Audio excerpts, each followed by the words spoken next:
Hi guys, SQL के बारे में जानने से पहले डेटाबेस के बारे में जान लेते हैं बिकॉज हम लोग डेटाबेस पर ही काम करने वाले हैं एसक्यूएल के थ्रू। सो डेटाबेस के बारे में पहले जानते हैं। Database is integrated collection of related information along with the details so that it is available to the several user for the different application। जैसे कि एग्जांपल में मैंने यहाँ एक डेटाबेस क्रिएट किया है स्टूडेंट नाम का, जिसके अंदर एक टेबल है कंप्यूटर साइंस, और इस टेबल में कुछ डेटा है जैसे कि रोल नंबर है, स्टूडेंट का नाम है, एड्रेस है और फीस है उसकी। ओके, सो ये एक डेटाबेस हो गया। ओके, डेटाबेस हमेशा टेबल के फॉर्म में होता है जिसमें रॉज और कॉलम होते हैं। ओके, नाउ ये जो फॉर्मेट है भाई हमारे पास है, ये टेबल है। इसके बारे में थोड़ा सा इंट्रोडक्शन हम लोग ले लेते हैं कि किसको क्या कहते हैं। जैसे कि स्टूडेंट को हम लोग कहते हैं डेटाबेस नेम। यहाँ मतलब स्टूडेंट को कहते हैं, मतलब डेटाबेस नेम कुछ भी हो सकता है, जो भी आप नाम रखेंगे अपने डेटाबेस का वह हो सकता है। यहाँ फिलहाल हमारे पास स्टूडेंट नाम का एक डेटाबेस है। टेबल नेम को हम लोग एंटिटी भी कहते हैं, जो कि कंप्यूटर साइंस है हमारा। यहाँ ये जो कॉलम्स दिखाई दे रहे हैं, कॉलम्स को हम लोग फील्ड कहते हैं या फिर एट्रीब्यूट्स कहते हैं। एट्रीब्यूट्स का मतलब ये होता है कि एंटिटी के का फीचर, यानी कि इस एंटिटी को जो डिफाइन करे उसको हम लोग कहते हैं एट्रीब्यूट्स। जैसे कि कंप्यूटर साइंस के फीचर क्या क्या हो सकते हैं। कंप्यूटर साइंस में स्टूडेंट पढ़ते हैं तो उसमें रोल नंबर होगा, नेम होगा, एड्रेस होगा और उसकी फीस होगी। तो ये इसका एट्रीब्यूट्स हो गया, इस टेबल का, इस एंटिटी का ये एट्रीब्यूट्स हो गया, यानी इसका फीचर हो गया। ठीक है, एंटिटी क्या, एंटिटी कुछ भी हो सकता है। रियल वर्ल्ड में एंटिटी कुछ भी हो सकता है। जिस चीज़ का आप फीचर डिस्क्राइब कर सकते हैं उसे हम लोग एंटिटी कहते हैं। जैसे कि अगर अभी आप ये वीडियो अपने मोबाइल पर देख रहे हैं तो मोबाइल भी एक एंटिटी है, बिकॉज उसका आप फीचर बता सकते हैं। अगर मैं आपसे पूछूं कि आपके मोबाइल के में क्या क्या फीचर है, तो आप अभी मुझे पूरा का पूरा लिस्ट बता देंगे, कितना रैम है, कौन सा प्रोसेसर यूज होता है कौन सा ओएस इसमें इंस्टॉल है, सारी चीज़ें आप मुझे बता सकते हैं। ओके, सो ये था एंटिटी एंड एट्रीब्यूट्स। नाउ रोज को हम लोग रिकॉर्ड कहते हैं या फिर टपल कहते हैं। ओके, और ये पूरा जो कंप्लीट आपको दिखाई दे रहा है इसको हम लोग कहते हैं डेटाबेस। क्लियर है ना? आगे बढ़ते हैं, थोड़ा सा और एग्जांपल लेते हैं हम लोग, रियल वर्ल्ड एग्जांपल, जो कि ताकि हमें डेटाबेस अच्छे तरीके से समझ में आए। ठीक है, मान लीजिए कि ये एक डेटाबेस है, किसका? फेसबुक का। तो फेसबुक के डेटाबेस में क्या क्या होता है? फेसबुक के डेटाबेस में एक यूज़र नाम का टेबल है जिसमें यूज़र आईडी और पासवर्ड होता है। आप सभी का फेसबुक आईडी तो होगा ही, आप सभी का यूज़र आईडी होगा, जो कि ईमेल आईडी हो सकता है या फिर मोबाइल नंबर हो सकता है, और आप पासवर्ड रखते हैं। तो इस तरीके से एक यूज़र नाम का फेसबुक ने अपने डेटाबेस में एक यूज़र नाम का टेबल क्रिएट किया हुआ जिसमें आईडी और पासवर्ड को रखा जाता है। ठीक है ना, एक दूसरा टेबल क्रिएट किया गया है जिस टेबल का नाम है पेजेस, और इसमें डेटा रखा गया है पेज नेम और लाइक्स, यानी कि जो फेसबुक पेज होते हैं जिसको आप लाइक करते हैं उन पेजेस का यहाँ रिकॉर्ड रखा जाता है। ठीक है, एक चीज़ यहाँ ध्यान देने वाली बात यह है कि ये डेटाबेस है फेसबुक नाम का, एक डेटाबेस में एक से ज़्यादा टेबल हो सकते हैं और एक टेबल में सेम टाइप के डेटा होते हैं, जैसे कि यूज़र आईडी, पासवर्ड। तो सभी में यूज़र आईडी और पासवर्ड ही है, इससे ज़्यादा कोई डिफरेंस नहीं है। जैसे कि सेकंड टेबल की हम लोग बात करें पेज टेबल की, तो पेज टेबल में क्या है? पेज नेम और लाइक्स है। तो सेम चीज़ है, यहाँ भी पेज नेम है, लाइक है, पेज नेम है, लाइक है, यानी कि पेज नेम और लाइक ही है इसमें, यानी कि सेम इंफॉर्मेशन है। एक टेबल में सेम टाइप ऑफ इंफॉर्मेशन रहता है किसी भी डेटाबेस में। ओके, ये चीज़ें आपको याद रखनी है कि किसी भी डेटाबेस में एक से ज़्यादा टेबल हो सकता है और टेबल में सेम टाइप ऑफ इंफॉर्मेशन होता है। ओके, एक और एग्जांपल ले लेते हैं इसका। ये एक डेटाबेस है स्टूडेंट नाम का, डेटाबेस नेम है इसका स्टूडेंट। इसमें एक MBA नाम का टेबल है जिसमें नेम है, रोल नंबर है, एड्रेस है, यानी कि MBA में कौन कौन से बच्चे पढ़ते हैं उनका मैंने रिकॉर्ड रखा हुआ है एक टेबल बनाकर। फिर MCA है, MCA में कौन कौन से बच्चे पढ़ते हैं उनका टेबल बना हुआ है। देन BTech है, और BTech में कौन से बच्चे पढ़ते हैं उसका भी रिकॉर्ड हमने टेबल के फॉर्म में अपने डेटाबेस में सेव करके रखा हुआ है। ओके, सो ये था डेटाबेस। अब बात करते हैं टेबल और एंटिटी की, यानी कि टेबल और एंटिटी क्या होता है हम लोगों ने देख लिया, बट यहाँ डिटेल में थोड़ा सा जान लेते हैं। ठीक है, table is the structure inside database that contains data organised in columns and rows. I think यहाँ रॉज होना चाहिए। ओके, कॉलम्स एंड रॉज यहाँ होना चाहिए, सॉरी फॉर दिस। जैसे कि ये एक टेबल है, स्टूडेंट आईडी 1 2 3 4 नेम है और इसका एड्रेस है, तो ये क्या हो गया, ये एक टेबल हो गया। कॉलम्स, फील्ड्स, फीचर या फिर एट्रीब्यूट्स जो भी कहिए सब सेम है। The name of each column is in a table is use to interpret its meaning and is called an attributes. Definition बिल्कुल वही है कि टेबल नेम यानी कि एंटिटी के फीचर को जो डिस्क्राइब करते हैं, जो भी फीचर्स होते हैं उनको हम लोग कॉलम्स कहते हैं, या फिर एट्रीब्यूट्स फीचर या फिर फील्ड कहते हैं, जो भी आप कहिए। तो यहाँ ये जो है आपके एट्रीब्यूट्स कहलाएंगे, ये सारे एट्रीब्यूट्स हैं। ओके, ना नेक्स्ट रॉ रिकॉर्ड और टपल की बात करते हैं। Each raw in a table represent a record and is called a tuple. तो इसमें ये जो आपको दिखाई दे रहे हैं ये रॉ है, इसको हम लोग टपल भी कहते हैं। ओके, नाउ टेबल कैसे क्रिएट किया जाता है। जैसे कि कहीं भी आप जाते हैं, कहीं भी आप किसी भी डेटाबेस को क्रिएट करेंगे आप, तो आपको ये रॉ डाटा मिलेगा। ठीक है, यानी कि इस तरीके से आपको डेटा मिल सकता है। किसी भी अगर कंपनी में डेटाबेस क्रिएट करने के लिए जाते हैं तो हो सकता है कि आपको एम्प्लॉय नाम दे और जो भी है, जैसे कि यूनिवर्सिटी का ये है, उसके स्टूडेंट का रजिस्टर में लिखा हुआ इस तरीके से रोल नंबर वगैरह वगैरह सब कुछ। इसको टेबल के फॉर्म में कैसे लिखेंगे, टेबल के फॉर्म में लिखने के लिए सबसे पहले आप आइडेंटिफाई करना पड़ेगा कि हर चीज़ में क्या क्या सिमिलर है। जैसे कि हर यहाँ आप देख पा रहे हैं कि सभी में नेम है, सभी का अपना अपना नाम है, तो नेम एक एट्रीब्यूट्स हो गया आपका। रोल नंबर है, यहाँ भी रोल नंबर है, यहाँ भी रोल नंबर है, यहाँ भी रोल नंबर है और यहाँ भी रोल नंबर, तो रोल नंबर एक आपका एट्रीब्यूट्स हो गया। दूसरा एड्रेस है तो एड्रेस भी, और ईमेल आईडी है तो ईमेल आईडी भी। इस तरह से आप सभी एट्रीब्यूट्स को लिखते हैं। यहाँ आप स्टूडेंट टेबल नेम दे सकते हैं, यानी कि एंटिटी नेम दे सकते हैं, या फिर अगर आपका एक टेबल है तो आप डेटाबेस नेम भी दे सकते हैं स्टूडेंट नाम का, और अपना टेबल नेम कुछ भी रख सकते हैं।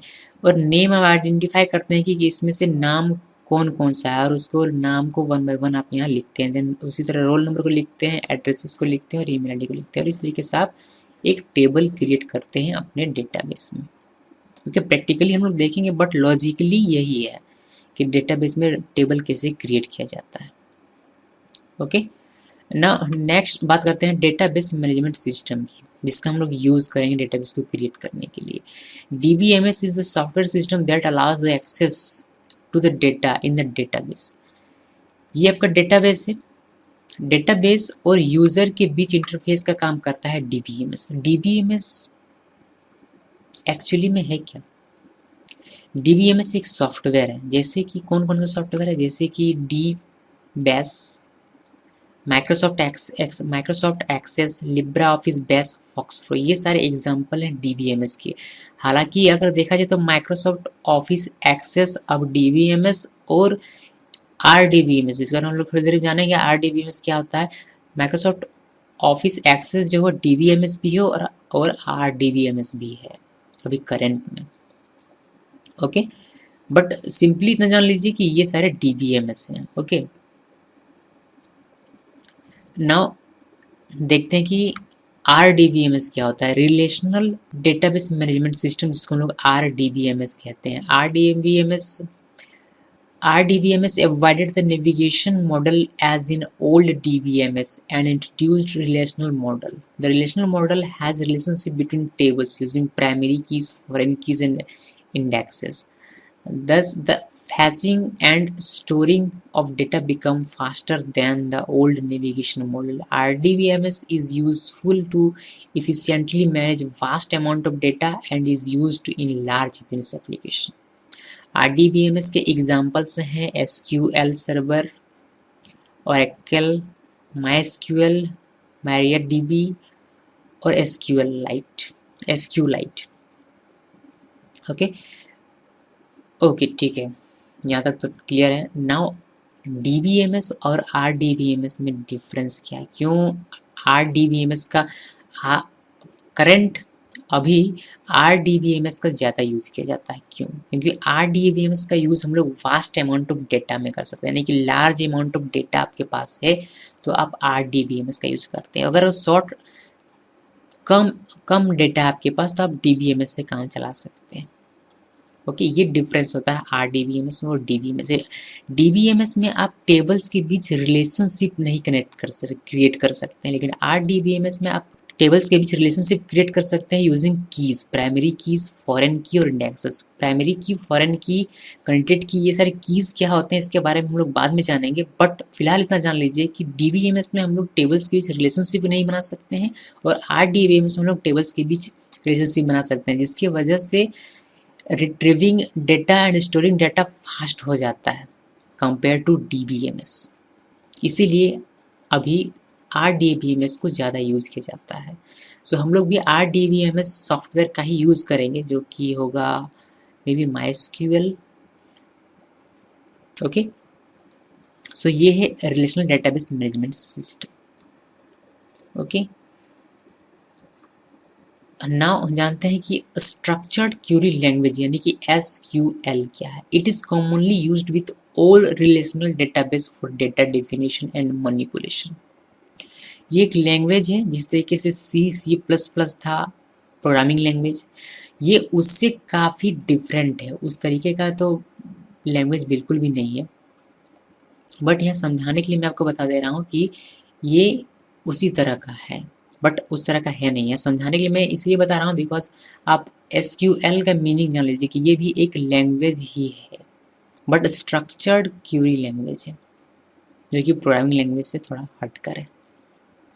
ओके, सो ऐसा नहीं कह सकता कि ये C और C++ की तरह है, बिल्कुल भी C और C++ की तरह तो नहीं है।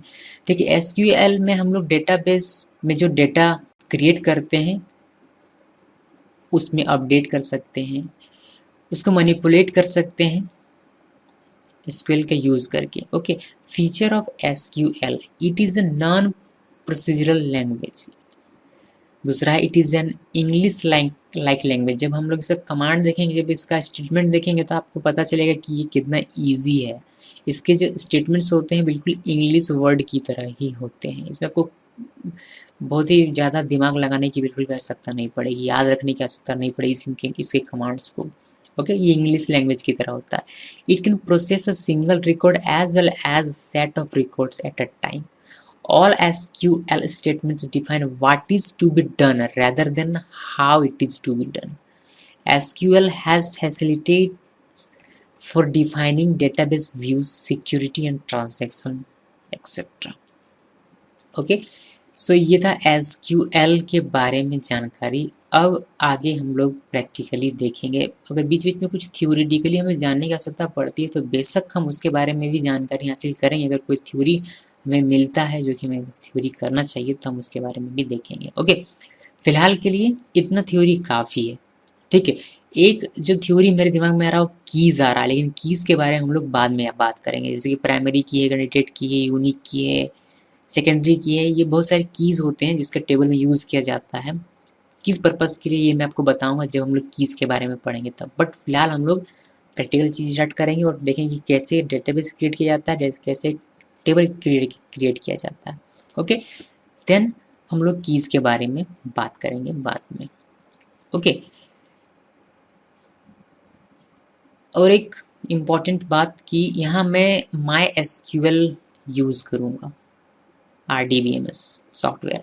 ओके, लेकिन मैं आपको और भी जो बाकी जो सॉफ्टवेयर्स हैं DBMS के या फिर RDBMS के, उनके बारे में भी अगर ऐसा लगता है कि जानना चाहिए तो बीच बीच में उनके बारे में भी आपको इंट्रोडक्शन देता रहूँगा। सब कुछ नहीं बताऊँगा बट कुछ चीज़ें मैं आपको उसमें ज़रूर बताऊँगा, ताकि जब भी आप किसी कंपनी में काम करें या फिर अगर आपके स्कूल कॉलेज में अलग सॉफ्टवेयर में आपको बताया जाता है तो आप कम से कम उससे इंट्रोड्यूस रहेंगे तो आपको हेजिटेशन नहीं होगा उस पर काम करने में। ये नहीं लगेगा कि यार ये क्या आ गया अभी, तो इसमें तो ये कौन सी बला है, इसको तो मैंने कभी देखा ही नहीं SQL के लिए। सो ऐसा नहीं होना चाहिए मेरे ख्याल से। इसीलिए हम लोग नए नए जो सॉफ्टवेयर्स हैं DBMS एंड RDBMS से रिलेटेड उनके बारे में भी कम से कम इंट्रोडक्शन जरूर ले लेंगे कि किस तरीके से उसमें हम लोग स्ट्रक्चर्ड क्यूरी लैंग्वेज SQL के स्टेटमेंट्स को लिख सकते हैं, आउटपुट्स कैसे लेते हैं, एक्सेट्रा एक्सेट्रा। ओके, फिलहाल हम लोग स्टार्ट करेंगे MySQL से और बाद में मैं इसको कन्वर्ट कर दूंगा मे बी किसी GUI सॉफ्टवेयर से, जिसमें ग्राफिकल यूज़र इंटरफेस, जिसमें कि हम लोग आउटपुट साथ में देख पाएंगे, बिकॉज MySQL कमांड लाइन पर काम करता है जो कि काफ़ी बोरिंग होता है एक्चुअली। ओके, वेल बोरिंग तो नहीं होता है बट देखने में लगता है। सो नेक्स्ट वीडियो में देखते हैं कि MySQL को कैसे डाउनलोड किया जाता है और कैसे इंस्टॉल किया जाता है। Till then thanks for watching.